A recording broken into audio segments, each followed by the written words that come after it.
What is going on, everyone, and welcome back to another edition of the Critical Breakdown. And this time we'll be featuring the two Morrigan players of Super Battle Opera in DIE-Chan and JEO. And right off the bat, I was really disappointed with the way the tournament organizers ran their streaming schedule. Uh, in some cases, most players only got one chance to be on stream, but in a lot of cases, I don't even think I saw certain players on stream at all.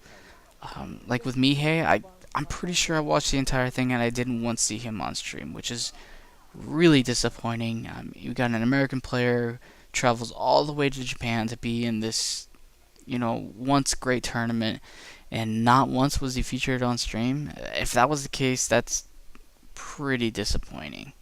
In the case with our two Morrigan players, though, we got one match from each of them, and I really wanted to see more. I especially wanted to see the matchup between Justin Wong and JEO. I know Justin Wong ended up 2-0ing JEO, but I would have really liked to see how it went down. Because sometimes those 2-0 matchups can be close.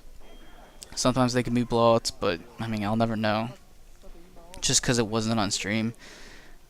I guess we're a little spoiled with the way Jaxel and Spooky, how they run their streams. They tend to wait. They always get the good matchups on stream, and they never miss the big moments. But I mean, not here. There's plenty of stuff missed, and that's kind of disappointing. But yeah, this first matchup's gonna be with DIE-Chan, and let's see how that goes.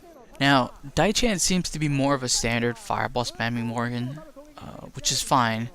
But when you use fireball spamming as a first resort, you really split each matchup into two fights.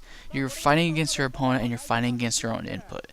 Because when you start messing up on your input, when you mistime your fireballs, when you mistime your flies and unflies, your damage goes down, your chip damage goes down, and your pressure goes down as well. And especially against high health characters, or against teams with high health characters, the fight can get increasingly uphill, and sometimes you spend a lot of work for not a lot of reward. So you always want to have that backup plan. You always want to have resets and high damaging combos just in the ready, just in case your fireball spamming doesn't get going. But we got DIE-Chan here. He's gonna start. Wow. I was gonna say he started his Firebrand on point, but his Firebrand is dead, and his anchor character, Virgil, is dead as well. So he's got his Morrigan coming in, already out of position in the second slot, coming in as an anchor instead of the second slot. And yeah, he's gonna go right into the Fireball spamming. I don't blame him. It's the safest option, and yeah, he just wants to get some damage going. He gets a combo going, but I'm usually able to tell what Morrigan players are going for with their combos, but with that one I couldn't tell exactly what he was going for. It seemed like he committed to one combo, changed his mind, and then went with another combo. Sometimes you do that, sometimes it ends up to dropping combos, but I have really no clue exactly what he was going for. But he's getting some pretty good chip damage on Hulk.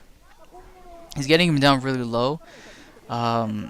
Oh man, that should have been a confirm. That was a really weird hit, and wow, those hidden missiles are so hidden. Oh, he was like just a couple of chip shots away from taking out Hulk, and pretty much getting right back into the game, and those hidden missiles just destroyed him.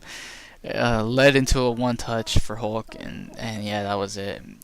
Really tough to see that kind of stuff happen, but and he could have easily gotten the kill on Hulk. X Factor got a really sick mix-up on the next character, and it would have just been one mix-up away into a level 3 with Morrigan for the win, but none of that ended up happening because he couldn't even take out Hulk. And I'm not sure if he's thinking about going with another character or another order, maybe changing up assists or something. But yeah, he wants to go to the character select and change something up. And yeah, he's going with Morrigan on point. And he's going with Doom, yeah. That's a pretty crazy team going with Morrigan with Virgil and Anchor. As long as he doesn't lose Virgil again. And really, that's probably the most annoying thing that you can go against in this game, is Morrigan on point, Dr. Doom hitting missiles in the second slot, and Virgil on Anchor. That's a pretty formidable lineup, I would say. But yeah, DIE-Chan's going to start off the match, and he's going to be throwing out fireballs. That's mainly to keep Spencer from being able to zipline freely. Spencer lands some pretty good hits, but can't confirm off of either of them. They were at pretty awkward heights, and sometimes those can get pretty tough to convert off of. But DIE-Chan's going to go right into mirror and just mainly want to fill the screen with as many fireballs as possible. But also you want to keep the opponent grounded. You want to keep him from avoiding that chip damage. And wow, this is going to hit. You cannot cancel Shell Kick with Fly or Unfly. You can't cancel them with Hypers either. The only thing you can cancel Shell Kick with is X Factor, and I don't think he wanted to blow X Factor this early. But he was able to raw tag Morrigan out, but this is going to do some serious damage against his Dr. Doom, and this actually might kill. Wow, that is some insane damage. Hulk can do so much damage even off of a grab, even at full screen. And yeah, Morrigan didn't get that much health back, and she just pretty much ate it right off the bat. So he's down to Virgil, which is always, is never a bad thing. Guard cancels into the, Virgil combos. He's probably going to get the kill, and just as I say that, he drops the combo. Yeah, he should have been able to get the kill easily off Hulk. Ends up having to spend the meter to get the chip out, but I mean, still in a decent shape. This should get a kill as well. And ended up dropping the combo again. Man, this is pretty rough. I mean, he's got plenty of meter. Should have been able to get the kill on Spencer, and didn't. X Factor's gone. And wow, I don't know. Yeah, it was a huge mistake. It was a Hail Mary play, but Virgil ended up going into the pose, and that ended up being it. That was it could have been a lapse in judgment. I just think he was going for the Hail Mary. But yeah, that's going to lead into the next match. But yeah, this was a really great match to watch if you're a Morrigan fan, or if you're trying to learn her, because I think JEO's a really great Morrigan player, and he does a lot of really good things with with Morrigan's mobility and with their fireball pressure. And you'll be able to see what I'm talking about right off the bat, I believe. Yes, that's it. That's one thing that I really love to see, is when JEO throws out a fireball, he travels along the inside of the fireball. And what that does is it makes it really hard for opponents to grab, punish, or just, punish in general. Because if you try to do anything, you're probably going to get hit with the fireball. Yeah, that's such a good way of doing it. What I like to do is I like to slightly trail my fireballs.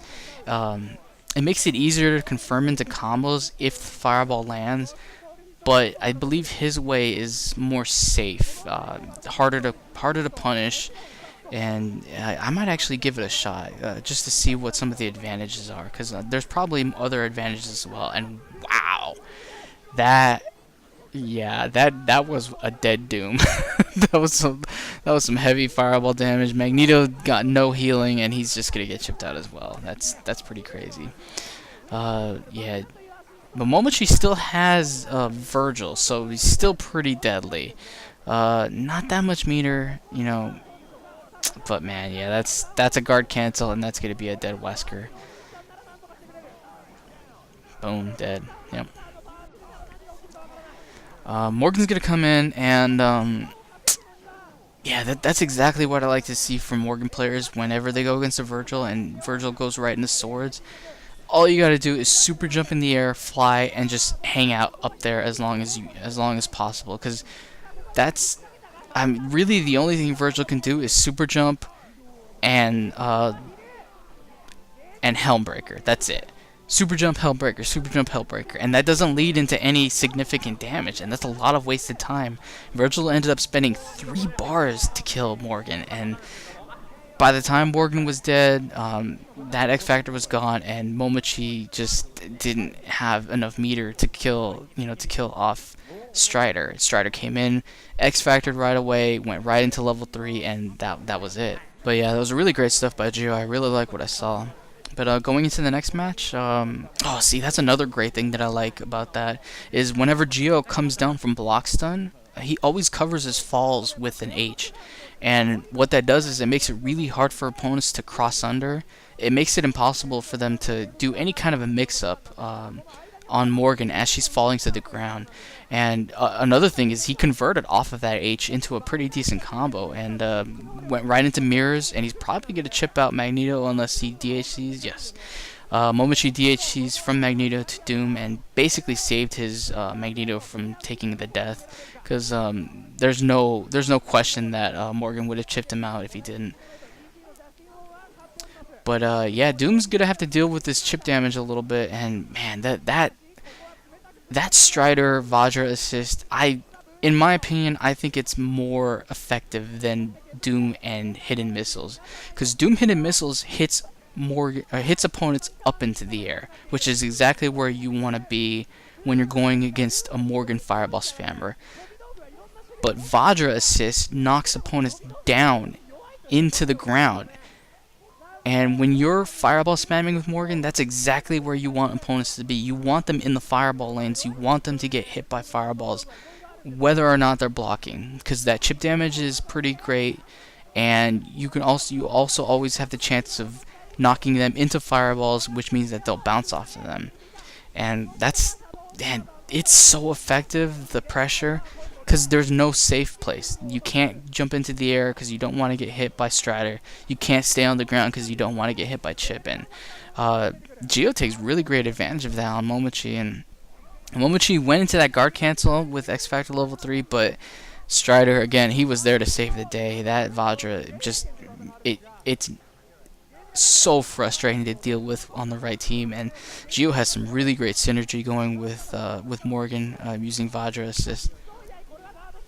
But yeah, JEO is doing one great thing, and that's just wasting time, wasting meter, wasting sword time, wasting X Factor time, and yeah, see, that's what is that, like three bars that he's already spent to kill off Morgan, and she just barely died right now.